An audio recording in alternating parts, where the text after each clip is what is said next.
Welcome to Boring News from Not Boring, where we bring you the news as Polymarket sees it. I'm your host, Packy McCormick's voice, and my job is to put my mouth where your money is. Today is January 9th, 2025.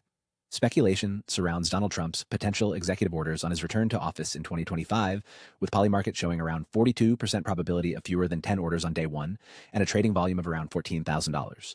Los Angeles Mayor Karen Bass faces backlash over wildfire absence, with Polymarket odds at around 24% for her resignation before April 2025, amid rising public dissatisfaction and trading activity. The push for congressional term limits sees Polymarket odds at around 10% for ratification by the end of 2025, reflecting public support but legislative skepticism, with complex constitutional hurdles ahead. Now let's dive into today's stories in detail. The first market is centered on the number of executive orders Donald Trump might sign when he assumes office again on January 20th, 2025. Historically, Trump's presidency from 2017 to 2021 saw extensive use of executive orders to rapidly implement changes, setting a precedent that traders are now factoring into their bets. A current market on Polymarket is emphasizing the number of orders Trump might issue immediately as president, highlighting continued interest in his potential actions amid a landscape of political excitement and mixed reactions. Recent headlines are covering speculation about his initial days in office. Polymarket currently shows around 42% probability that fewer than 10 executive orders will be given on his first day. On X, posts focus on the anticipation of a flurry of executive orders, yet traders seem cautiously optimistic about the challenges Trump might face politically. As of January 9th, the market has seen a trading volume around $14,000. While some believe a swift policy rollout is feasible, others foresee hurdles from a divided Congress, which might influence the extent of Trump's actions. While eager for Trump's policies, traders are aware of potential legislative obstructions. Let's move on to the next story. Los Angeles Mayor Karen Bass faces heated criticism following her absence during the recent wildfires while attending a presidential inauguration in Ghana. These wildfires, intensifying with prior severe weather warnings, have led to the destruction of over 1,000 homes and the evacuation of 100,000 residents. Her absence, coupled with recent budget cuts to the Los Angeles Fire Department, has outraged residents who are demanding her resignation across X and news outlets. Critics point to previous mayors who faced political fallout for similar mishandlings. Notably, prominent figures including Elon are vocal in their disapproval. Bass returned to a city in chaos, declaring a local state of emergency, yet her lack of direct address upon landing has left many unsatisfied. Calls for her resignation grow amid belief that elected officials must prioritize local emergencies. A new market on Polymarket reflects this turmoil, with odds at around 24% for her stepping down before April 2025 and the remaining 76% betting on her staying.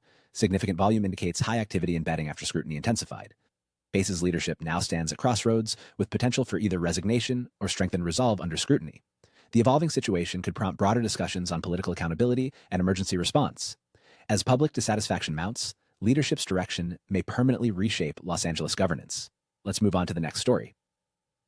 The push for congressional term limits is sparking a fresh debate. Republican leaders like Senator Ted Cruz and Congressman Ralph Norman are fronting a constitutional amendment targeting Congress members. Their proposal seeks to cap senators at 2 6-year terms and House members at 3 2-year terms.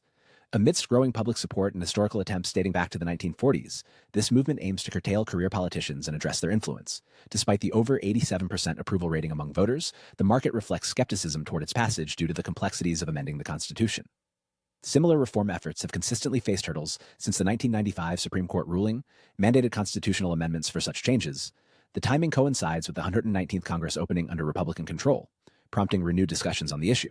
The amendment already has backing from over 140 Congress members and is attracting significant media attention. Current reports reveal a divided sentiment where both public interest and entrenched political dynamics make a constitutional change daunting.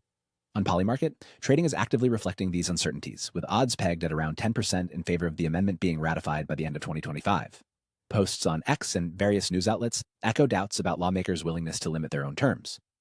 As constitutional amendments demand overwhelming legislative support, the probability looks challenging for proponents. An amendment could redefine Congress's structure, significantly impacting political representation if sealed. While the public clamors for reform, the market shows low confidence in its success. Each of the stories we covered today is ongoing and may change dramatically. For updates and detailed odds, head to polymarket.com. That's all the news that's fit to predict. This is me, Packy McCormick's voice, signing off. May the odds be ever in your favor.